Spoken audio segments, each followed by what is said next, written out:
Vladimir Putin tem medo paranoico de um golpe de Estado na Rússia, e os serviços secretos descobriram uma rede que supostamente planejava derrubar o ditador. O The Telegraph publicou hoje uma matéria sobre como isso ocorreu recentemente. O Serviço Federal de Segurança da Federação Russa acusou Mikhail Khodorkovsky, que atualmente vive em Londres, e mais 22 membros do Comitê Russo Antiguerra de prepararem um golpe de Estado e a tomada do poder. Segundo o serviço secreto, o comitê criado para se opor à guerra da Rússia contra a Ucrânia estaria supostamente planejando uma tomada violenta do poder e a derrubada da ordem constitucional. Nesse cenário, Putin teria ordenado reforço na proteção pessoal e de seu regime contra ameaças. Se isso corresponde à realidade, cabe a você julgar depois de assistir a este episódio. Meu nome é Alexei Petty. Hoje, 26 de outubro, está no calendário. Vamos discutir esse tema juntos, ele é muito denso. Mas antes de começarmos este episódio, peço que você se inscreva neste canal, deixe um like, escreva qualquer comentário neste episódio e também se inscreva no meu canal do Telegram, Petty News. O link está na descrição deste vídeo. Lá publicamos notícias em tempo real assim que chegam. E se você quiser apoiar o trabalho deste canal do YouTube, pode fazer isso com qualquer doação pelos links e dados na descrição deste vídeo. Está escrito exatamente assim lá.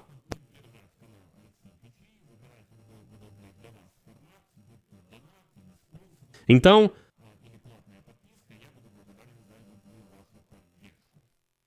o The Telegraph escreve hoje que neste mês, o Serviço Federal de Segurança da Rússia acusou Khodorkovsky, exilado em Londres, e 22 membros do Comitê Russo Antiguerra de planejarem um golpe de Estado na Rússia. Segundo o Serviço Federal de Segurança, o comitê criado para se opor à guerra da Rússia contra a Ucrânia apoia o uso da violência. A agência federal acusou Khodorkovsky, que vive em Londres, e membros do comitê russo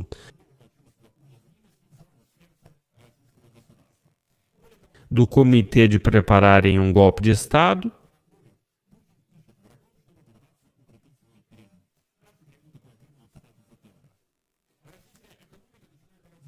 Os negócios pararam devido aos altos juros, o custo dos empréstimos do governo subiu muito e o ministro da Economia, Maxim Reshetnikov, alertou em junho que o país corre risco de recessão.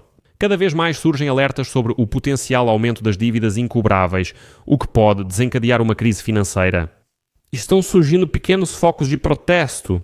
No começo do mês, centenas se reuniram na Praça de São Petersburgo para cantar uma música proibida que pede a queda de Putin.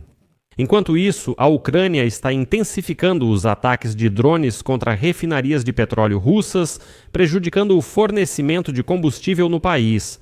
Agora, Donald Trump aperta o cerco, frustrado com a falta de avanços para encerrar a guerra na Ucrânia. O presidente dos Estados Unidos da América anunciou novas sanções contra as duas maiores empresas petrolíferas russas na quarta-feira. Índia e China são os maiores compradores de petróleo russo, mas reduziram as compras no início da guerra. Isso ameaça privar a máquina de guerra de Putin e o Estado russo de receitas petrolíferas essenciais. Pela primeira vez em 3 anos e meio de guerra, a Rússia de fato sofreu. Segundo a publicação, uma crise bancária também se aproxima na Rússia.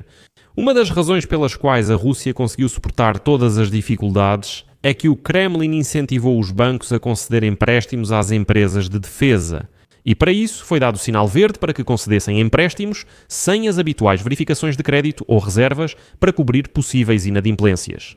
Ou seja, os russos financiaram a guerra todo esse tempo com recursos emprestados, só que isso não aparecia no balanço do Estado.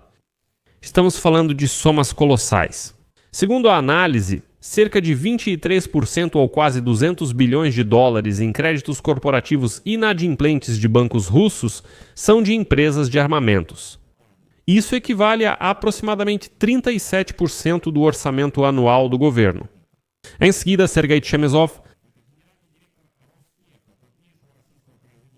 em outubro passado, ele já havia alertado que as altas taxas de juros em empréstimos não favorecem o setor. E em seguida, a citação dele. Se continuarmos agindo dessa forma, praticamente a maioria das nossas empresas vai à falência. Em julho, a Bloomberg divulgou que ao menos 3 dos maiores bancos da Rússia planejavam solicitar apoio ao Banco Central devido ao aumento de créditos problemáticos. Especialistas afirmam que o Kremlin pode criar uma ilusão, mas lembram que ainda no outono do ano passado, Nabiulina tomou medidas para limitar a concessão de crédito pelos bancos, a fim de conter a inflação, que em março atingiu o pico de 10,3%. E além disso, há também os ataques da Ucrânia às refinarias de petróleo. Desde janeiro deste ano, a Ucrânia atacou 20 e uma das 38 maiores refinarias russas. Com as interrupções no fornecimento, o preço da gasolina subiu 40% desde o início do ano. Há racionamento na Crimeia ocupada e pequenos postos de gasolina na Sibéria fecharam completamente. As redes sociais estão cheias de vídeos de longas filas de carros na Rússia esperando para abastecer. Bem, aquele mesmo Khodorkovsky, que o Serviço Federal de Segurança acusou de tentativa de golpe de Estado, afirma que os problemas econômicos da Rússia ainda não causam um descontentamento sério dentro do país. No entanto, segundo ele, as sanções ocidentais criaram dois problemas sérios, pelo menos dois problemas, para a Rússia. O primeiro é o atraso tecnológico crescente. Ele afirma que sem componentes ocidentais, a Rússia volta à Idade da Pedra. O segundo problema é a dependência da Rússia da China. Como escreve o The Telegraph, a máquina de guerra de Putin depende bastante da cooperação com a China. Xi Jinping pode derrubar a economia russa e parar a guerra até amanhã se quiser. A China é um salva-vidas para a Rússia, pois compra seu petróleo. No entanto, Pequim não apoia Moscou. Mas, sabe, apesar de tudo isso, pessoalmente ainda não vejo nenhum indício de um golpe na Rússia. Por uma razão simples. Os russos não são um povo capaz de protestar, muito menos de realizar um golpe. A isso só pode levar uma pressão total sobre a Rússia, não só por parte do Ocidente, mas de todo o mundo. E sanções que afetarão os russos comuns, privando-os das condições básicas para viver. Só então, hipoteticamente, é possível que o russo faminto finalmente se volte contra Putin. Mas, por enquanto, esse mesmo russo está pronto para morrer por Putin. Por isso, todas essas declarações da oposição russa que está em algum lugar no exílio na Europa, para mim parecem um pouco forçadas. Sobre o fato de que supostamente algo vai acontecer em breve na Rússia, que um protesto vai explodir e assim por diante. Por outro lado, o regime de Putin ainda teme esses cenários. E existe uma certa paranoia. Mas amigos, escrevam suas opiniões e conclusões nos comentários deste episódio. Inscrevam-se no canal, ativem o sininho e não se esqueçam de deixar o like. Por hoje é só. Cuidem-se. Tchau a todos.